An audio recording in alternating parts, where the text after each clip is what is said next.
name is Danica, and today I have my November wrap-up. So this month I read 10 books in total, which is pretty good for me. The first one I read is kind of embarrassing. It is Stoned Naked and Looking in My Neighbor's Window. I really like Post Secret, which is a website where people share secrets on postcards with art to decorate them. And this is a book of confessions from a site called Group Hug, which I think was probably bigger a couple of years ago and might not even exist anymore. I thought since I liked Post Secret so much I would enjoy this one, but it's not the same without the art. And also the secrets selected, the confessions selected in this book were different than how Frank from Post Secret selects his. They were kind of more gross and depressing. Next, I read a book that was given to me for review for the Lesbrary. It was The Courage of Outliers by Elizabeth Samet, and it's a collection of mystery short stories with a queer theme or a protagonist, and it was another 3 out of 5 stars for me. I have a full review at the Lesbrary. It was interesting, but not incredibly memorable. I don't read a lot of mysteries, so that might have been why it didn't really grab me. Next, I finished The Haunting of Hill House by Shirley Jackson. I was listening to the audiobook, and I really liked this one. The Haunting of Hill House, I think, would have been a perfect October listen. It's a little bit creepy. It also has a ton of lesbian subtext. I knew there was going to be some, but there's a ton.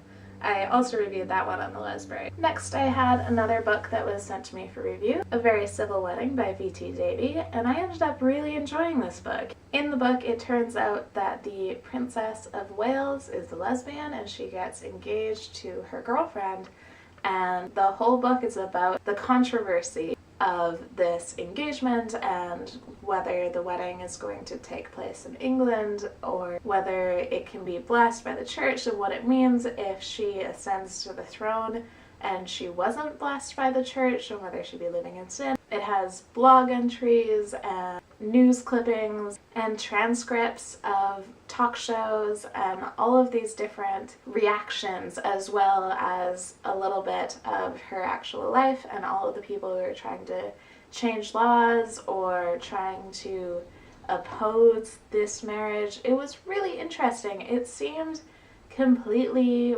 non-fictional. It seemed like it was something that could happen a month from now.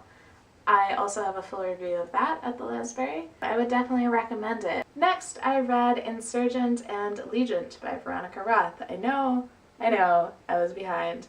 I hadn't read Insurgent because when I finished Divergent, I decided I would wait until the 3rd book was out before I went on with the series, so I read them back to back within a couple of days of each other.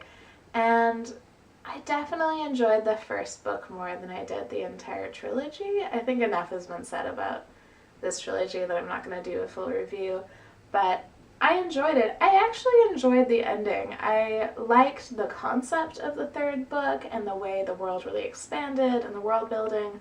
I thought that was really interesting, but I wasn't really interested in the romance aspect. I felt like the 2nd book was really unenjoyable. I know that her emotional reactions in that book were realistic, but they were really repetitive to read. Her regret over and over and over for that thing that I'm not going to say. And even the 3rd book, even though I was enjoying the concept, I wasn't really enjoying the execution of it.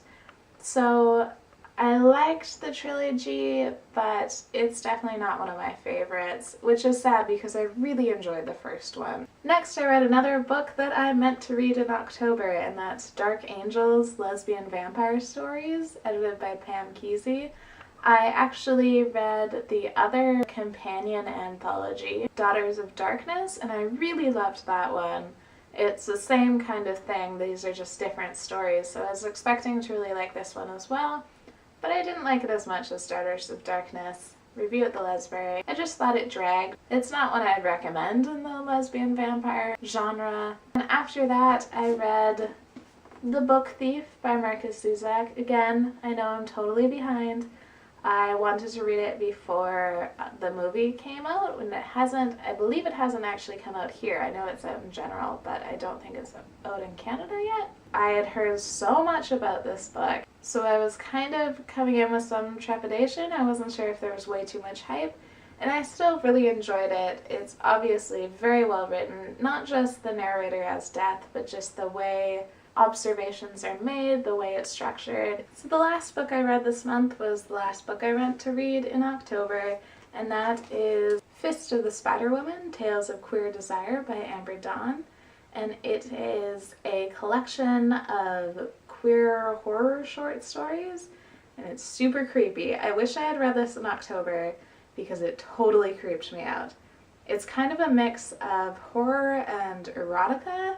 It'll go from a sexy place to a kinky place to just a pure horror place, and it's really unsettling and really well done. Like, the whole collection was really strong, and they do different things in different stories. Some of them are a lot more horror. I definitely enjoyed this one, and I think if you're looking for a creepy read, definitely pick this one up, especially if you enjoy queer books. I'm glad that I got to read it before December because I'm ready to get in a total happy holiday mood, and this would not have helped. So those were all the books I read in November. Let me know if you've read any of them and what you thought of them, and thank you for watching.